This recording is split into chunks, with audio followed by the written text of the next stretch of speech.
Yes, I guess you just sit there and look at your leg floating. I think I would visit my body parts if they were somewhere in glass. No. If I ain't using them, Hey. they're gone. So am I. Sorry. Oh, did you? Just That's to give fine. us time. Okay, that's fine. Somebody I done wasn't swearing. somebody wrong, so. Shit. Yeah, we're not gonna have any of that profanity yet. My baby. Profanity is the crutch used by the Undertaker. I agree. My priest told me that. Well, intelligent ones use fun a lot, so. Is he still there? Who? The priest up at St. Nicholas, right? Got me. I remember. One of them just passed away, but I don't know. Yeah, he's out delivering presents. Oh my. See, cause Nice. nothing at all. But I'm bummed. Wow. Crickets. It's a tough room. He sees you when you're sleeping. Knows when you're awake.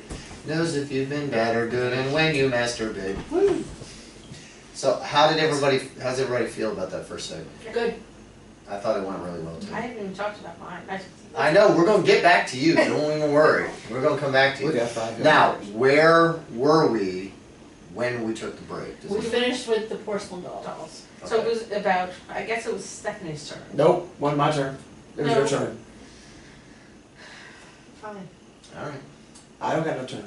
Are we good? Already said mermaids, No I'm good. music, just straight to? Yeah, Okay. okay. What? So what we'll do then is when we come back from the break, I'll just say, now hopefully we're gonna have something in between the segments that we're gonna edit in, and then we'll just go right into it, and I will say, welcome back to the Blowing Smoke and Sunshine podcast. When we broke, we were talking about obsessions and things that we're into, and particularly the ones that annoy the crap out of everyone around us. And now it's time to turn the spotlight onto the Empress. Yeah, cause see, I Because got mine. we know she's got plenty of things to share with the class. Come bitch. So I'm looking forward to this myself. So please, Michelle. I love me some, I'm a geek, so I love all things science fiction and fantasy. So I do cons, I collect Doctor Who memorabilia, and I particularly love the British. Mm-hmm. Um, Particularly their boys' names. I love the boys' names, but I also like, I am fond of British actors like Benedict Cumberbatch. Just trying, just trying to spread joy, Rob. Just trying to make it awkward for everybody. Cumberbatch. Yes, I'm a Cumberbatch. Yep. Or I you wish do- she was. I do like Benedict Cumberbatch. I guess I could say that I got a bit of a man crush on Benedict Cumberbatch. So you're a cumber bitch too then? I guess I am. Although he hates that title. I'm sure he does. He finds it degrading to women, so he calls his women the Cumberbatch Collective. I like that. Actually, it's the Cumber Collective. The I Cumber like Collective. It's the Cumber Collective. Oh, Well, right. alright. So you're gonna assimilate. He's the Borg. That's right. Oh, nice. And then as he pronounces it, he probably drops the B. Yeah. That makes him The Cumberbatch. the cumber collective. I have liked Cumberbatch in everything I've seen him in. I think he's a tremendous actor, and I love him as Sherlock Holmes. Oh, he's great as Sherlock. He's phenomenal. I got no problem saying it. I'd wake him up in the morning and help him work off that morning wood. Absolutely. And see. I'm also a fan of steampunk, which Yes. so few people know what steampunk is. It's kind of an underground. It's coming out slightly, but no It's been making inroads Yes, it into has. popular culture, I think. I love the idea. I go to conventions about it. I go to conventions about it. I will go by myself to a convention and just sit and do. I like dressing the part. I do all kinds. When I actually do costuming, which is called cosplay. Cosplay? Cosplay is what was known as dressing the part. It's called cosplay. Is that anything like ass play? No, it's kind of like your Oh, bear costume. Sci-Fi Channel has a show called Heroes of Cosplay. Yeah. You Of would- course they do. Why wouldn't they? Right. Yeah, and it's people that, there are people who do it professionally, who build costumes for other people. There's also, yes. This big business. It's a big business, it's very expensive. In fact, there's a couple things I'm planning on making in the next month or so for, either for Halloween or for next year. If I can actually make it, there's a very large, comic, I call it pop culture convention called Dragon Con, 50,000 people, Dragon Con? Dragon Con, Okay. Atlanta. Atlanta. No Dragon Con. And, so, I haven't been in a couple of years, but I'm really looking forward to it, but I can't find a hotel. Cause pretty much every hotel is sold out now. There's like 5 that aren't. When is Dragon Con? Next They- August. Wow. Yeah. You need to understand, as soon as that convention ends, within like 72 hours, when they open it back up, if you are not online and book your Yeah. room, you are SOL. The hotel that I wanna book in the Westin is already booked. The Hyatt's already booked. The Marriott's already booked. The No, Sheraton's already she's booked. right there. She's right. There's Are only a few, Are you booked? Are you booked? there's Come on only now. one hotel. Sorry, that's I wish I actually- had connection with that Hyatt. There's one hotel that hasn't started booking and it opens the 1st of October. And usually the entire hotel is booked within 10 minutes of them opening When did the dorks take over the world? we've always been here. I know we've always been here, and I'm one of you. I'm right there with you. I mean, but remember, it wasn't that long ago that people like us were kind of having to keep things on the down low and hide out in shadow and do our things behind closed doors But that doesn't mean because you can roll because we were shunned by the rest of society Yeah, but- because we're weirdos. Let's face it. But now Computers. it's When computers became really popular and people started buying like personal computers and start doing the internet, then that's when people like us became popular. Star Wars. Actually, it was after Yes. Star Wars too. Yeah, but even in, as little as I should say, as recently as maybe even 10 or 15 years ago, Star Wars geeks, people look down their nose at them and, oh yeah. Now, granted, now some of them do take it to a bit of an extreme. Okay, yeah, you've got your radicals in every bunch. Okay, I'm not But- gonna lie. But now it's like, it's all, what the things we're talking about now, it's all commonplace. It's like, oh, you're into steampunk and you like to dress the part. Yeah, okay, yeah, cool. Whereas, not that long ago, you were like, what the hell's wrong with you? Yeah, There are people still like that. I say steampunk in a group of mundanes, which is, people that aren't us. Muggles. Muggles. My Muggles gosh. is a new term, but mundanes is an old term for people who weren't into sci-fi. Anyone who is not one of us. It's a, One of us. One of us. I say it in a room full of mundanes and they look at me. At work, even in a technology, something that you would think would have a lot more geeks in it, like television, I sit in a room and I say things and they look at me like, like, What? yeah, so. When Michelle and I get together and we're like in different places and we see steampunk stuff, we are ridiculous. Yeah, that's We're, right. we're taking pictures and sending, they're texting them to Yes. each other, saying, "Oh, look what I found! I found this. Should I get this one?" Actually, Yeah. online, Pinterest of course, because I love me some Pinterest. I Yes. found how to make a steampunk hat out of a little plastic top hat, they cost a couple bucks, with paint and a glue gun, and gaffer's tape. Now, my father is a dyed-in-the-wool Sherlockian, Mhm. and he has been probably most of his life, and they kind of have their own separate culture as well. But there was a local, I don't know if it was a high school or if it was a local theater company, that did one of the Sherlock Holmes stories on stage, but in steampunk style. Oh yeah. And I thought the top of my dad's head was going to come off. He was so excited. Now, meanwhile, that's a term I never thought I'd hear come out of my father's mouth, steampunk. What do you know about steampunk? But he was into it. Steampunk is a misnomer. The modern term for steampunk is alternate history. Yeah. And the group that I'm part of that they run the group at Dragon Con, they call it the alternate history track because it's not, steampunk is part of it, but they also have diesel punk and all kinds of, What's diesel diesel punk? punk is one step part. Steampunk is like if the world stopped developing at the steam engine, that's what, it's like modern time, if you take all electronics away and go from, if you stopped at the steam engine and what people would develop if they didn't go any past that, that's what steampunk And is. then there are subcultures The of that subcultures within that. with But it. diesel punk Diesel.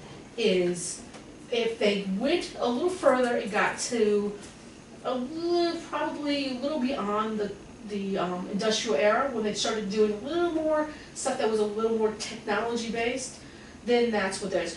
Both of them came from, they were both annexes off of cyberpunk. No one knows what cyberpunk is anymore, because Yeah. cyberpunk was huge, and then they made these two. Steampunk came, went one way, diesel punk came, went the other way, and cyberpunk died. How about nuclear punk? Where are you in with that? No. That would be, actually, that would be, You knew nuclear it. punk would be apocalyptic stuff, Yeah. apocalyptic dystopian world, that would be considered Yeah. nuclear punk. Okay. How about some Little House on the Prairie punk? How would that be? John Boy punk. Angles pump. Exactly. That actually is, I mean, I read lots of steampunk books, and they stop in different places. Most of them are, there's two different, sides of steampunk. There's the British side, which is the Victorian side. Which is the And one then you like, right? I actually do both. Yeah, And then there's the American side, which is like the American West yes. side, which Uh-huh. it's, the dress is different, but they still deal with steam engines and what would happen if you didn't have electricity the way it is. If you didn't have digital things, like if you look steampunk up on the internet, you'll see steampunk typewriters, steampunk all stuff that's all wires and springs. Okay, I see your face. Go. Steam driven typewriters? Steam driven typewriters. Basically, you would have a wood oven, a wood stove. 3rd degree burns on my It- fingers you every would time I go to start work. with, it would be. This is not it would applying to be- you. it You're would not be- allowed to play this without It would be a supervision. small. I'm totally out of my depth here. I It would have be no a idea. small wood oven that heated up water. The water would make the typewriter move. So when you hit the button, the steam would be the one that would make it move. I know, it's weird. Wow.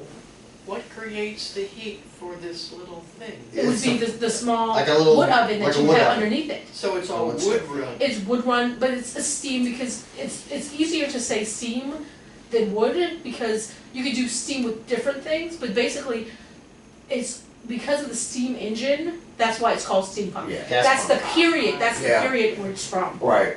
And it is neat to see the two different separations between, like you're saying, like the British and The American. So, yeah, I just, Well, I didn't. the whole steampunk thing is way over my head. I just don't get it. And I know you guys heard me screaming to the heavens when I was doing the steampunk for Midsummer Night's Dream. Did Midsummer Night's Dream and steampunk, and oh my, okay, yeah, there's still glitter in my house. Yes. I I mean, love that. The it- thing is, there are many women, particularly, there's a kind of fairy steam thing, Uh-huh. and they build. Fairy punk. Yeah. They're very steampunk. If you could find, if you look I'm online, dizzy. there's steampunk Cinderella, steampunk Tinkerbell. There's everything. What the hell? You name it, you could have steampunk. And, Yeah, exactly. and with Tinkerbell, her wings are made of metal, and I've seen They're them. geared. They're geared, and they usually have a button that they push, and the wings open up really big. It's very nice. Far out. Like Batman. Yes, I have a picture on my Batman computer punk. of steampunk Batman. See, Rob's excited now. Rob's Halloween costume. So let's go back to the part about you dressing in the costume. Well, I haven't done it in several years because it's an expensive habit. I'm sure it is. I dress up for Renaissance festivals. I dress up for cons. The cons are a little more hard. They're harder because you have to have a theme. So Tell us what you wear. depends. I mean, if I decided I want to be steampunk Barbie, I would, wear like a little Barbie outfit with the blonde hair, but I Uh-huh. would have lots of like little. Hold on, let me get my pants down. I would have lots of springs, and since I'm a geek, I have a tendency to go more No! more towards sci-fi stuff. So I would be like, I've been Zoe from Firefly. Uh-huh. I've been I usually do more. Podcast mom doesn't get it. It's a character from a television series. I just feel like Jeff Dunham was up at, meow. But yeah, This is outside your sphere of influence, man. Just I- way beyond. I'm so last century. I haven't, but I do for Renaissance festivals. I like winter wear, like I said before, because it's cheaper and it's It's more lighter. comfortable, yes. Yeah. So usually it's a corset, a chemise, sometimes a couple skirts that are tied up so you can see your legs a little bit. Nice. Now I'm looking. Or, you could do the pirate outfit with your boots and like breeches, like pirate breeches, and then you do the corset with the top and the dress that's tied up because you don't want to get that dragged in the mud. I've actually done guys. I've played. Oh, hey. No, Many I've guys. dressed up. Back this truck up just one hot For second. for only our audio listeners, can I just tell you, the look on Rob's face, the Batman is concerned. and What you talking about, shocked. Willis? I've dressed up like guys for certain for. Yeah, here. Well, This is what happened in Rob's head. Say it came off. He's like, wait, stop. But yeah, it depends. I prefer Renaissance festivals because that's pretty it's pretty neutral as costumes go. If I'm gonna have to dress myself up like, a space pirate, which is Firefly, or a robot, or, Brown coats. yes, that would definitely be a brown coat. Yes. But it takes more time. It takes a lot of time. So the people that I deal with at like Renaissance festivals, at cons, they usually start planning the moment the last con ends. They're starting building their costume for the next year. I'm sure.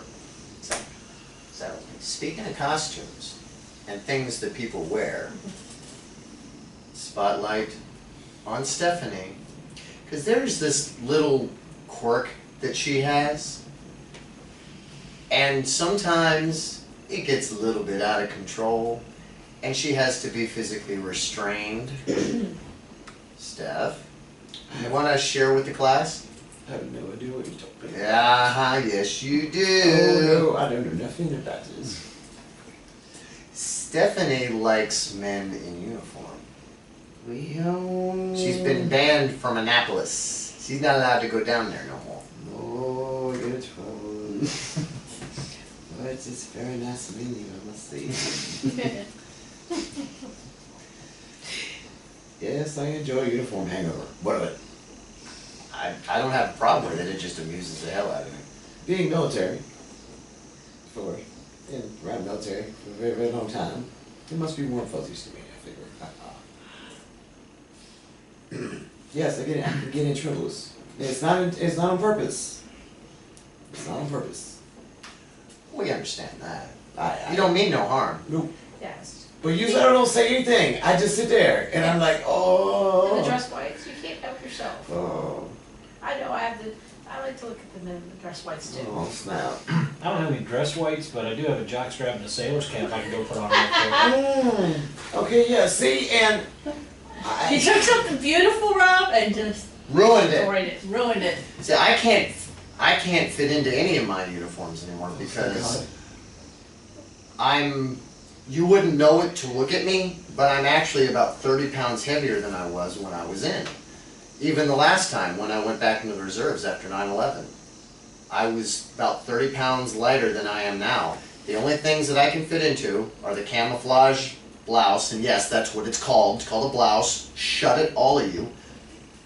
I can fit into that, which I was told I'm not allowed to do anymore, because no. our co-host who's on leave of absence told me I'm not allowed to do that no more. He got mad at me. We didn't ask his opinion. His opinion means nothing. Oh, I'm telling you right his now. opinion does matter. Be here for a hot minute. Why I'm would gonna you tell say that? Because it made him as bad as me. We was both trying to contain Because ourselves. apparently, allegedly, I looked sexy in my camouflage. Oh, well, that's a different reason. Yeah, that's all. He told me, he said, you were not allowed to wear that in my presence anymore. And then when I grew the goatee in, that just made it worse, apparently. Now, why I don't have that effect on women, I don't know, but I'll take it wherever I can get it. But I can fit into my camouflage blouse, and I can fit into the foul weather jacket, which is the big heavy camouflage jacket. Anything other than that, I can't fit it into it anymore, so it's kind of a non-issue for me. That's what the Army Navy store is for. Yeah, I suppose that's true. Yeah, because see, like, you know, I like my camouflage. because you know, like, so you never usually see. Okay, you know. Oh boy. You been afraid to take that What? out of your mouth? What's that you're saying, Oh, Steph? vapor lock. Sorry. Because normally you don't just see one. Yeah, they come out in. They come in gaggles. Yes. Well, yeah, you Yeah, never they- leave your wingman. They're in bunches. Yeah, the mall, they come to Napa And- Mall, and- but they're like 12, and- you know, and- like, oh, no, that's your mother. No. There's plenty of military bases around here. Yeah. No, I'm not talking about the 12-year-olds. The I'm babies. talking, no, not the babies. But like, you could come out of it, no. Yeah, no, we can't do that. But when you what is really bad though is when these little babies think they can roll up on you in a grocery store on a bet. On a bet?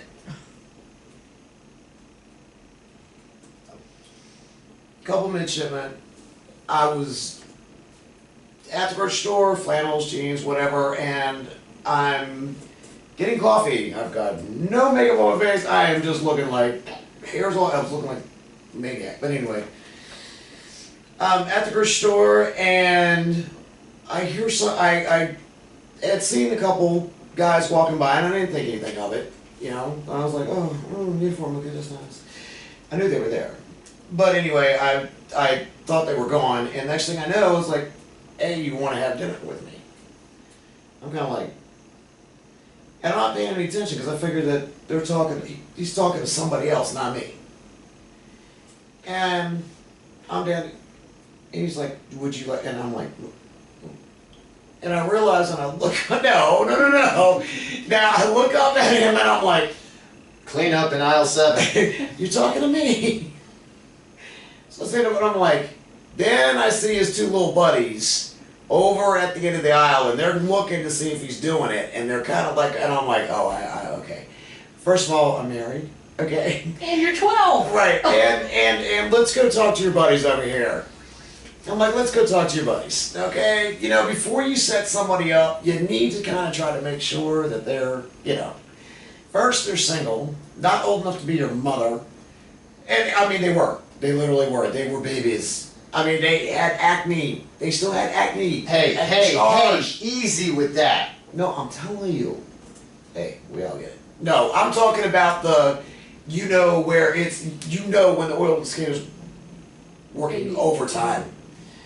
Like they just hit puberty, or just, they're there. Your face looks like the surface of a pepperoni pizza. Yeah. Yeah, I've been there. Yeah. I know the struggle. Yes.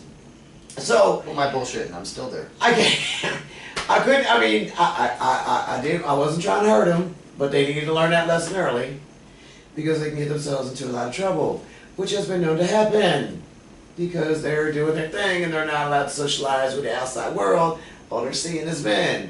So when they see the women, they're like, oh, that's a girl. And God forbid when they come off the ships, because I mean, you know, something flies through the yard, so wind does something, blows, and they're like trying to hold everything down the road. It's like, what are you doing? Stop this! So, And then they come up on you, and you just took the wind right out of his sails. I had to. I know. Did you let them down easy?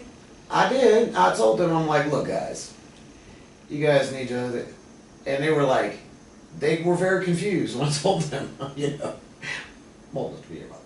And they were like, what? But, you know, Very adorable. but they're, And they're that cute, you know, they roll up on you and you're like, oh, nice boy. That's right, yeah. Let me powder your butt. Oh, you're so cute. That's it. Be gone with you now. Yeah. Shoo, shoo, shoo, shoo. But no, I mean, I'm just like, okay, you're in, you're in civilian land. You're not in military land, okay? You need to get back into the military land. Go back on base, and you need to find your own kind. Okay, because I'm telling you, military life is a totally different thing, a situation from civilian life. It's very, very different. And it's very hard to explain to people either if they don't have military background or they've never been there, they've never, that kind of thing. And it's really, really hard to tell them, to explain it to them, after living overseas. Because when you found a friend when you're military, you held on to them. Didn't matter that they were in middle school, you were in high school, they were in elementary school, they were a year apart, 2 years apart. When you found a friend on base, when you found somebody, I still have friends on Facebook, with friends that I have from overseas and in my travels and things like that. It's like a community. And when people get out, they have a real hard time adjusting because it's very different. That's true. Because everything is so controlled and regimented. Yeah. And when you've been in that situation long enough, you don't know how to function without it. Yeah, that's true. That's true of not only the service members, but also their families. Yeah. Because you get out away from all of that, now you don't know what to do. Yeah. And and it's hard to react to people who don't understand the military life at all. Absolutely. They're like, well, what's your problem? Kind of thing. And it's Yeah. kind of like, ooh. If you haven't lived it, you Yeah. don't understand it, and there's no way to explain it in a way that they'll understand. It's just like some of my experiences when I was on active duty. People kind of look at you like, really? What the hell's wrong with you? Like, I can't explain this to you in a way that you will understand because you haven't lived it. Right. You weren't there. You did that? Yes, I did. Exactly. The judgment is unbelievable. Oh, From absolutely. outside, where Absolutely. everybody's like, oh, well, okay, yeah. When you've been in they just you go, oh, okay, so you did that, so I don't understand. What's the big deal? Yeah. And then you go outside that realm. So it's the same thing as being a geek, being a non-geek. Well, Mom used to work with Navy people, so she dealt with them for years. Oh, yeah. They're very clannish. That's true. And there was a constant struggle between, shall I call them, the civilians and the retired military. Constantly. They actually do think differently. Yeah. Well, there's no question. Yeah. My boss literally, shall we say, walked the deck every day, up and down the hall. John Stater? No, No? Mr. Newman. Oh. No, John was very laid back, but he was very military. He had 5 sons, all Eagle Scouts, all participated in athletics, they all played musical instruments, and I wrote up all applications for at least 3 of them. 2 of them ended up in West Point, 1 went to the Naval Academy, 1 went to VMI, and the other one went to Virginia Tech on a military scholarship. This is how these people roll. Oh, yeah. Yeah. And there is no argument, there's no discussion. Absolutely none. That's how we do it. Yep. Absolutely. So, I've been actually feeling kind of nostalgic lately for my days in the military, for reasons that will be discussed on a later episode. But yeah, I've been thinking about it, and it was a different world. It wasn't one that I ever really saw myself in growing up.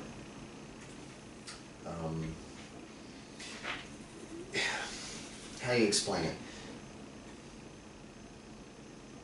I like to tell people that the only thing that kept me out of college was high school. And That's not true. yeah. One science class and about 1,400 SAT points. Yeah, pretty much. So it got to a point where I had to do something with myself. and I had no prospects of anything really worthwhile. What was I gonna do, go to PG County Community College? Hey. No. Hey. I'm sure it worked fine for you. I'm sure it was fine. For me, not so much. So, I don't remember, it was a card that came in the mail, like a little postcard that, you know, the recruiters send out. And he said, well, if you send away for information, we'll send you this cool poster. And it was I want to say it was like a frigate, something like that, one of the smaller, we called them small boys, because Right. when I was on active duty, I was on carrier. And it was just a small boat, and it was, you know, out underway, and the sun set behind it, you know, it was a really cool poster. And it said, you know, Navy, live the adventure. And in my stupidity, it never occurred to me that what I was doing was opening the door for the recruiter to call me and say, hey pal. So the poster came in the mail, I was like, yeah, cool, I'll put that right there. And sure enough, a couple days later the phone rang. Hi, this is Petty Officer Mendez, United States Navy. And I noticed that you sent away for additional information. We'd like to sit down and talk to you about what opportunities the Navy has to offer you. Would you be interested in having that conversation? Okay. And I ended up joining because what else was I going to do, realistically speaking? I took the ASVAB to get out of class in high school. I figured I'm just gonna take this ASVAB. I'm gonna take the ASVAB test and I'm gonna stick it out. Okay. Most of the time, women score very high in English and the others, there's another one, I forgot which one it was. Anyway, there's two that women score high in. Comprehension. Was it? Might have been. Probably. But the ones that I scored high in, especially one in particular, which was the mechanical end of it, I had recruiters beating down, and I'm like, dude, I already know about the great travel, okay? I already know about the this, the that, the other. See the world. Yeah, so you know what? Yeah, not so much. I had an army dude that he wouldn't leave me alone. I almost started saying he was a stalker. I swear. He Well, was what they do. borderline. But yeah, so yeah, that doesn't surprise me at Yeah. all. So, I just said, all right, this is, the way I saw it at the time was if I was going to make something of myself, this was really my only shot at it. My mistake in retrospect was that I didn't talk to any of the other branches. Because I had made up my mind early on that if I ever joined the military, it was going to be the Navy, and that was it. And I wish I hadn't done that. But, you know, that was just one of many, many, many, many bad decisions I've made. But, having said that, I wouldn't change it. I'm very proud that I did it. Did 4 years on active duty, on carrier duty. Was out for 10 years, and then went back in after 9/11. And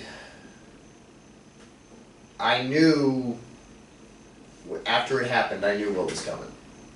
And I knew that my brothers and sisters were going to be going over there getting shot at, and I was going to be watching it on TV, and I couldn't live with that. So I was on the phone that night. Said, I want back in. Now, as a matter of fact, I was ready to go back on active duty. And the recruiter that I spoke to on the phone that night said, okay, slow down, killer. Just hold on a second. Let's talk about this. I hear you, and I want to have you. I'm going to get you where you need to be, because this will shock you. You're not the only one. So we started having a conversation, and he said, well, the problem that you're going to have is that you've been out for 10 years. So if you go active, you're going to have to start over from square one and go back to boot camp. And I said, I'll be damned. I did my time as a grunt. I'm not doing that again. So he said, okay, this is what I suggest. I think the right thing for you to do is join the reserves. And that way you can still continue your career, you can take care of your family, do your job, what have you. If we need you, you're there for us. I said, okay, that sounds good. So he gave me the number of a recruiter for the reserves, got on the phone with him, and we started having the conversation, and he said, well, the problem is I don't really have any need for someone in your rate. Now, in the other branches, it's called an MOS. But in the Navy, it's called a rating, and that's what you do, it's your job. When I was on active duty, I was what's called an AZ, which is Aviation Maintenance Administration. Another one of my bad decisions, because originally I went in to be a journalist. And through what I'm going to refer to as a comedy of errors, I made a different choice, because the journalism rate in the Navy is very closed. And it's very difficult to get yourself a spot in the school, and it's damn near impossible to advance. There are people on active duty who've been in 20 years and are only E5s. Whereas in the other ratings, I mean, you get the E6, E7, E8, what have you. So he said, well, And obviously we're talking about enlisted.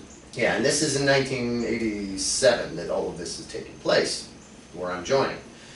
He said, well, you qualified, but you didn't, because of the way the journalism rate is, you didn't score a high enough for me to guarantee you a spot in that A school. You're either gonna have to pick something else, or you're gonna have to wait a year and try again. And I said, no, I'm not doing that.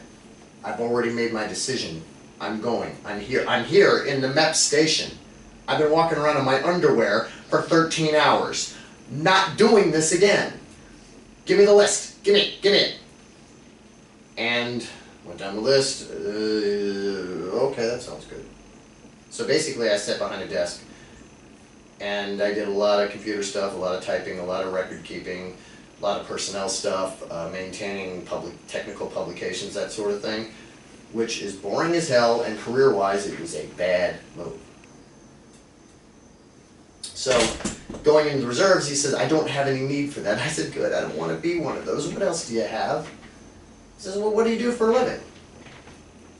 Heating and air conditioning. I've got a job for you. Yeah? What you got? How would you feel about being a CB? I know what they do. Sign me up! I get to build shit and shoot guns? Hell yeah! And wear camouflage? And I don't have to go to sea? I'm all over that. So that's how I got into the CBs, which led to something else happening, which is something we'll discuss on a later episode.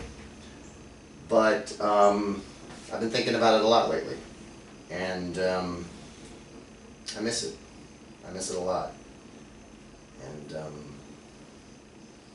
so it's something that I'm really proud of, and I'm glad I did it, and I would do it again in a heartbeat. So, Just as long as you wear it. I'll wear it. Some seem to like it. So, but I think that's a good place to wrap it up. So, why don't we end here, and we will catch you next time. Once again, you can email us at bsscast@gmail.com. You can catch up with. Damn it! I almost did it. Almost got through it. Catch up with us on our Facebook page or on Twitter at bsscast.com. See, I'm all flustered now. Damn it! I was doing so well. Okay, All right, what the Twitter hell? would be... The Twitter was at bsscast. Say goodnight, Steph. Night, Steph.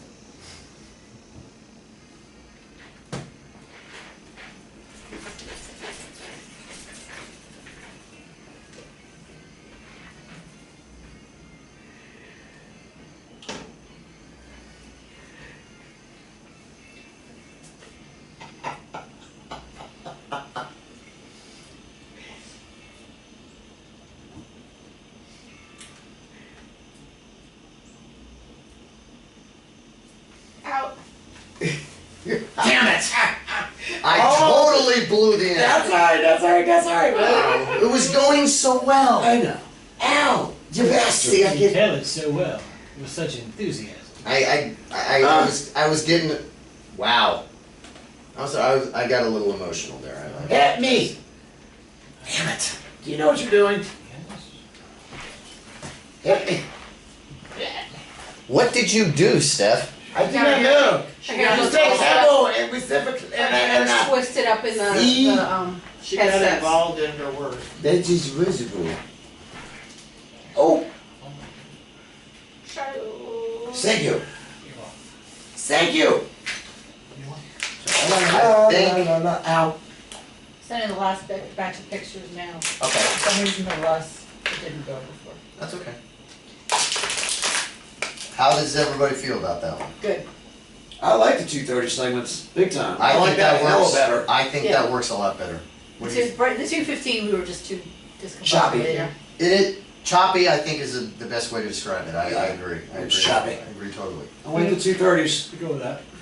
And we actually taped and did all this stuff in less time than we normally do. Look, it's only 7 o'clock. Absolutely. And here's So you can get home in time to watch True Blood. True Blood's over. Over. Oh. Well, we didn't do Just as many busting. retakes. The this night we time. went to just kept Sullivan's, on that was rolling. the last That was the night. final episode. Yeah. That was the finale. well, but That here's was a big difference. I Yeah. can't because I love it. I know. 'Cause I- we restarted like 3 times. That took a big, well, took a they. big chunk. Yeah. All right, well, that's because the host is a moron. Well, no, it wasn't just And you, we, man. no, we also, We were all screwed we up. also just let it go. I mean, we just let it go. Yeah. Right. We started early and just let it go, and you can cut around it. And you know what, Yeah, if this just were a roll the live punches. broadcast. Well, fix it that in wouldn't- post. Yeah, if this was a live broadcast, we wouldn't be able to, so let's start over. I know. Let's do the last 10 minutes But- again, yeah, we just, I know you want it perfect, but Yes. sometimes the screw ups are scripts are best. funnier than the. I know, Exactly. I know. Here's what I, you know I what? want it to be good. It is gonna be It is. good. You want some cheese with that one? Yes! It looks right. Well, here's the other end of this though too. Technically, if we get this thing down where we're almost like this, where basically we can run it through the matrix and post a bitch and we're good for an episode, Because really, you think. we should start doing, and at that point, we should start doing an extra half hour. So if something gives, whether it's weather, whether it's whatever, natural disasters, whatever they may be, Yeah. It's supposed to be a we've bad got winter. stuff to roll out there. Those temper tantrum. It's supposed to That be. doesn't happen. That And doesn't by the matter. way, it's supposed to be a really bad winter. A really bad winter. Right. I've heard. But so that La la la la la la. so then that way, no matter what, we can roll something Well, out. problem solved. We all just camp out together. And we can just record from sun up to sundown. Yeah, we could do that. couldn't we? I say we do. Michelle's like, no! We do the Google Meetup like the Vaginal Fantasy. The what? You got his attention. The vaginal fantasy. We talked about it at some Yeah, of it. it's a Vaginal Fantasy book club. In fact, it's not this Tuesday, but next Tuesday. Yeah, but some of us ain't got that technology to be able to do all that. My stuff, vaginal so- fantasy isn't a book club. It's a Vaginal Fantasy book club. I have no words. What? Don't look at me. Never look at me. I'm just gonna sit here and play with you. You're making a podcast mom uncomfortable. You like to put lies? No,